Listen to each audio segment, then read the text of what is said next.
Hello and welcome to the Atlassian user group in Stockholm. Um, yeah, my name is Sven Peters. I'm a happy ambassador working for Atlassian.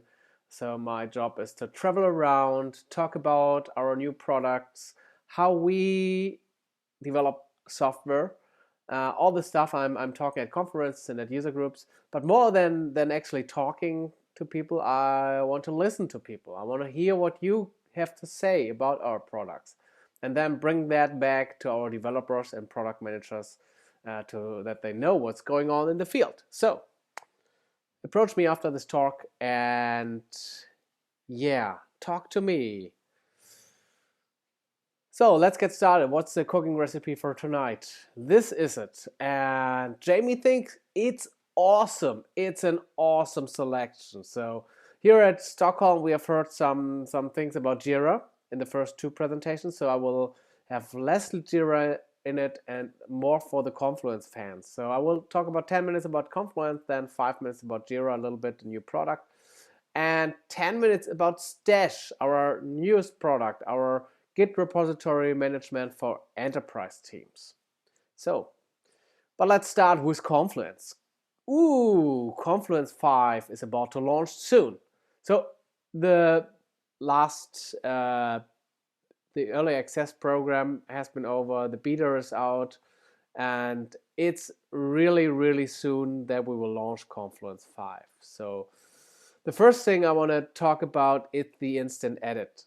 And the instant edit is really amazing because you know the old days or what you have now is that if you press the edit button, it takes a while until the whole edit screen is loaded and the content is loaded into the editor. That's really annoying sometimes if you just want to, oh, I have a typo in there and it's a complicated page and I just want to edit it, and then it takes so much time. So with Confluence 5, we have instant edit. So if you press the E key or the edit button instantaneously, without a page reload, you can go into the content and change it. It's really fast. Speed is the key here. This is thing number one I want to tell you. Thing number two is the marvelous new design of Confluence. It looks so good. So our design team at Atlassian has come up with design guidelines. So we will have a whole new design, holistic design all over our products. And Bitbucket was the first product that we launched with a new design, and Confluence will be the second one. And it looks so great. So if you look at this, it looks much more cleaner. The icons are much cleaner here. You have a global bar, so a bar on top of it. So it shows your settings and your personal stuff, so your workbox and personal things, your personal space, links to that, and much more. And then you have on the left-hand side the app navigator. And the app navigator is cool because you can navigate between different Atlassian apps or different web apps you need for getting your job done. So everything just one click away. And then if you look at the new editor screen, so the whole new toolbar looks much cleaner, much more modern, and it's a responsive toolbar. So if I make this smaller, the toolbar gets smaller. So it fits on every screen. That's cool. Thing number three I want to talk about with Confluence 5 is the new sidebar. So we have added a sidebar, a default sidebar to all spaces. So this is a default sidebar.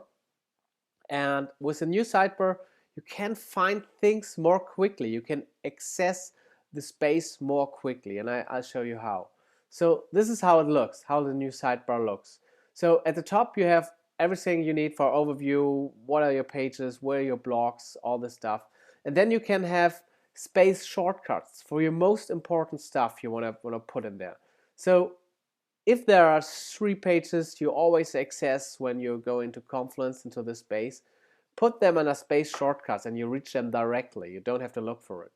Everything is customizable, so you can go into the space settings by clicking on advanced, then you end up in the settings for the space, or you can configure the sidebar like you want, like you really think it should look like. So you can add shortcuts, you can remove shortcuts, make it look like it's your sidebar.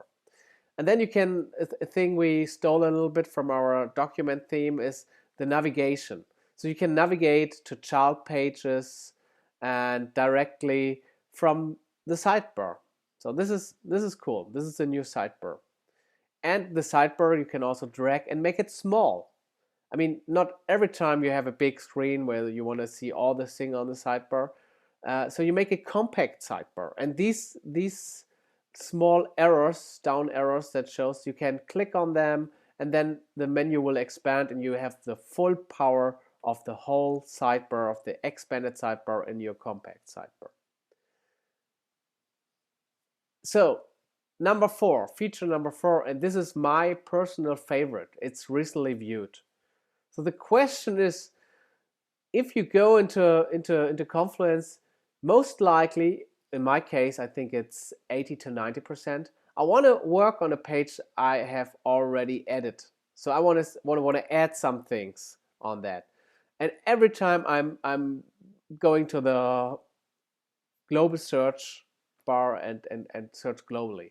But actually Confluence knows now where I've been, what I've added. So I can go into recently viewed and filter here, filter directly. What have I been today? Or also if I have watched a page, if I've viewed a page and I want to find that page again, sometimes it's really hard to find it again with Confluence. And with the recently viewed, I just go under recently viewed and there's everything I need actually. So thing number 5, in-page notifications. We know that from Facebook or Twitter that if we stay on a page, somebody changes the page, we get an update in the browser tab, or like here, or down at the bottom, that something has changed. And this is also now available for Confluence in Confluence 5. So you can see directly somebody has edited the page, somebody has added a comment or changed the page. And then Confluence asks you, do you want to see these changes or you want to ignore it? So in other words, do you want to reload the page or you want to still look at it? This is in-page notifications. And then we have the create button, and we put the create button on top of everything. So it's there. There is the create button. You can, from every page, from every space, you can create a new one, a new page. And then we guide you a little bit more. So we guide you, you can select a space. If you don't want to make a page in that space you're currently in, you can select a new space and you can select a template easily. So this is a little bit, we want to get people over the blank page problem, that if they just hit add a page and they get a blank page. So we guide a little bit more the users to use templates. So Confluence 5 will be available soon in a shop near you. So look out, it's soon. It will not take very long until Confluence 5 will be launched. And there's another thing with Confluence, and I want to talk about that today. So what actually are you using Confluence for? Most of the time you write the same things. You write meeting notes, you write blog posts, you have marketing plans in there, requirements, you want to have release notes. So all the structured things you're doing with Confluence. But how does Confluence help you with doing that? Well, first of all, Confluence gives you an empty page and a lot of freedom, and this is great. You can do whatever you want, but sometimes you want to have a more structured way on doing things. You want to be more structured. So our solution to that are templates. Easily make a template, have a template, and it gives you a little bit more structure for your page. But we will take templates even further. So it's gonna be more awesome now. So think about that. If you want to write meeting note before you do the meeting, what you do, you create your meeting notes. you have to set a meeting date. You have to set a meeting date. You have to put in attendees, and they are mentioned automatically in your page. So the add button is actually added automatically to your attendees, and Confluence helps you finding your attendees because it's autocomplete with users. And then you write the agenda and you hit save. And Confluence is then creating these things for you. So they create a structure for you. Confluence creating a structure for you. They notify, actually, Confluence notifies the attendees because they are mentioned, so they know where the meeting notes agenda lies. And then Confluence creates an index page or adds your meeting note to an index page, so you have all your meetings in one index page. This is awesome, and this is cool. And after the meeting or during the meeting, actually, you can write notes and set follow-up tasks. This is how meeting notes will work in future with our new thing, and we will and meeting notes is just one example. You can think about requirements documents, file list, project reports, and so on, or your document, your structured document, how you what you want to do with it. We make it easy for you to add these things, and we will have some kind of marketplace where we share all these things, and you can get them from there. So if you need some kind of requirements document, all of a sudden you can grab them from our marketplace. This will be slightly after our Confluence 5 release. We will release that one. And think about not just like a page. Think about it's gonna be a solution for you. So enough talked about Confluence now. So let's get back to JIRA. JIRA. How do you use JIRA actually? Well, most of the time we use JIRA for tracking bugs and tasks, or for doing agile planning, or for managed software projects. Well, so you see, it's awesome for technical teams. It's great for technical teams. But some companies or some users or customers are taking JIRA even further.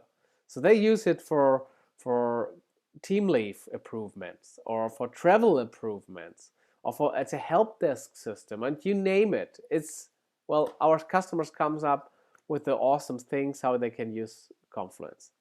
But the problem is it really great for all teams? So it's good for technical teams, we know that, but is it really great? Is the experience we have with Confluence great for all teams? So here's what some customers are saying, oh, it's too much information. That's what the requester says. So for example, for travel improvement, it's too much information. I don't want to set the priority, all this stuff. So what I want to do is I want to add a comment or a respond, or just to fill out a few fields, or just check the status of my travel improvement. This is what the requester wants. But then we have, on the other end of JIRA, we have the owner, somebody who has to approve the travels or works through the help desk. And well, the owner needs all this information. It's important for him to prioritize things, for example, to see who's the reporter, to add an assignee to it. All this stuff, well, that's what the owner needs.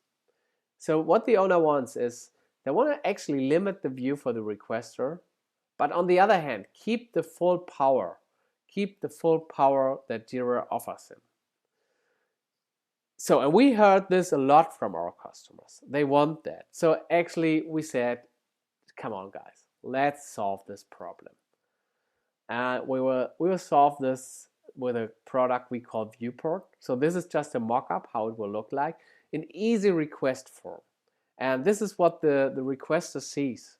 And behind the scenes, the owner uses JIRA as it's been used before. But for the requester, it will be a totally new experience. So guys in the org in Stockholm, now that you know all our secrets, sorry, we have to kill you. Or actually, you help us. Let's make a deal, huh? We can also come up with a deal. Is that okay? Good. So are you ready? Okay, cool. Here's your mission. Come on. Sorry. Sorry for the video, guys, watching the video. You have to come to the org to see what your mission is with Viewport. So sorry for you guys that watching the video. You should have come to the org in Stockholm. It was awesome. So let's talk about Stash. Stash is our Git repository management for enterprise teams, and we launched it in May, so it's actually our newest product, and we totally designed Stash from scratch. So we made a totally new product. So what is Stash about? So Stash is about sharing code, being social on the code, work together on the code. And then it's protecting the code against changes from people you don't want to change the code. So you add a layer of security around your Git repositories. And then we have a cool integration with JIRA and with Bamboo. All this awesome stuff. It integrates quite well in that. And Stash is making the change visible. You can see the change. You can see who changes what in Stash. But for tonight, I want just talk about these two things, sharing the code and protecting the code. And I start with sharing the code with each other. So the question is, do you have such a team member in your team? Well, it has to look like this, but if he's saying, if you have grab a task from the task board and discuss it in your daily stand-up, and you say, oh, I'm going to do that, and he says, oh, wait, guy, I've written that code. It's faster when I just fix it. You say, no, I want to learn about this new thing. I can do that. But he says then, I can tell you how this works, guy. It's too complicated. Or something like this. This is a very sensitive area. You can easily break things, young guy. Well, actually, what he's saying is, I just want to protect my job. But really, we should share the code. It's so important that everybody knows the whole code base. Everybody has to know what's going on in the code base. Everybody can jump in and fix things. So if you have such a team member and he don't want to share the code, even if you ask him very, very, very often to share the code, well, I have just one advice what you can do with him. This here. Okay, let's discuss code changes. Why should we discuss the code changes? Because we want to learn from each other. We want to learn what's going on in the code base. We want to know what's going on, that we also can jump in and make changes into that area. Then, of course, the code quality is much, much better if we discuss our code. If we say, oh, I would do in your shoes, I would do this, this, and this. So you get better code quality and more consistent code quality. And well, I'm not that brilliant programmer, I must say, so I feel better if somebody else is looking over my code. A great programmer, if he says, wow, yeah, good job, I approve your code changes, I'm feeling much, much better. So what we want to do is actually want to discuss the code changes before they get merged. And this is what Git offers us, and this is what Stash offers us. And we call that pull requests. We're doing that with pull requests. So how does pull request work? So let's assume you're working on a task, you make a branch, you're working on that branch, making your task, and now you want to merge the changes back. But before you merge back, you ask people, hey, what do you think about my changes? Invite 3 or 4 reviewers, and then what you can do is you can discuss the changes and approve them. So you just go into Stash, click the comment button, add a comment saying, okay, I like this or I don't like this. And if everything is fine, if you're satisfied with the changes, you can hit the approve button. And then somebody can jump into Stash and merge the changes back. What the cool thing is with pull requests in Stash is that you can also involve people into the conversation. So you just ask, you can drag people into conversation. So just ask here in this example. I know that Ben has already written an algorithm for that. So and Ben gets a notification. Oh, you just got mentioned. Please jump in here and change and have a look if we can reuse your algorithm here. Okay. Let's jump and see what Stash is about. So I have a small demo here about Stash. So let's have a look. So assume you're the author of a pull request and now you want to do your pull request. So the first thing is you select your task branch that has to go to the master destination branch. Name it, invite in a reviewer. You see auto complete here. And then the reviewer gets a notification and he can jump into Stash and see all the diffs, what happens. Green, this line has been added, red, removed, and he can have a look. Okay, what did he do here? Great, great, great, great. but if you refactor, I add a comment here. If you refactor here, you should also consider just refactoring a for each to for each loop here. And then the author of the pull request gets a notification, and he can jump right into the code, find the place in the code, change it. So now he's using the for each loop, change the variable names, that it looks a little bit better, and boom, here you go, change done. Now you jump into source tree, of course, and like you have to do in Git, you add the change, you commit the change locally with a commit message, and then you push the change to your branch you have in Stash, so or in Git. Stash is picking up the changes, informing the reviewer, oh, something has changed again, and then the reviewer looks and said, oh yeah, awesome, this is exactly what I wanted to have. So now I can approve the code change. Now, of course, the author gets a notification again, and he sees, okay, the code change has been approved. So I hit the merge button and press merge, and you're done. The changes are merged into your main branch again. So this is how Stash works. Sorry. So another thing you want to do is you want to protect your code. Maybe you want to do that. So let's have a look. If you're working with this workflow, simple workflow, no roles, you graduate, he's so awesome, he branches the code, he makes a pull request, and you trust him that he merges the changes back, that everything is okay what he does. So simple workflow, no roles. But sometimes you want to have a few roles. So maybe you don't want to have your graduate branch the code and make a pull request, and then you don't want to have him merge the changes back into the main branch. Maybe you're afraid of doing that. You want maybe your senior developers just to merge changes back.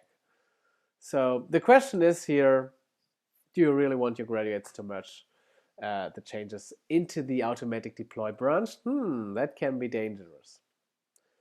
But it depends what your culture is, what you want to do. So we added branch permission for that in Stash. So this is possible to do that just the graduate gets permissions to just branch, make pull request, but he's not allowed to merge changes back into the main branch. So you can set up your branch permissions directly in Stash for that.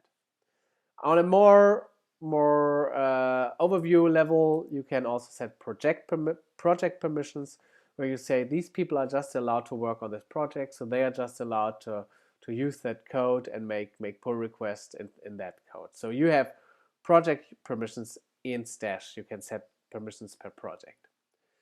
Well, the question here is always, what do you want? What do you want, more development speed or more security? Because security, if you pull the knot over more to security, you will lose dev speed, and the other way around. If you move more to dev speed, you lose a little bit security. So know what you're doing.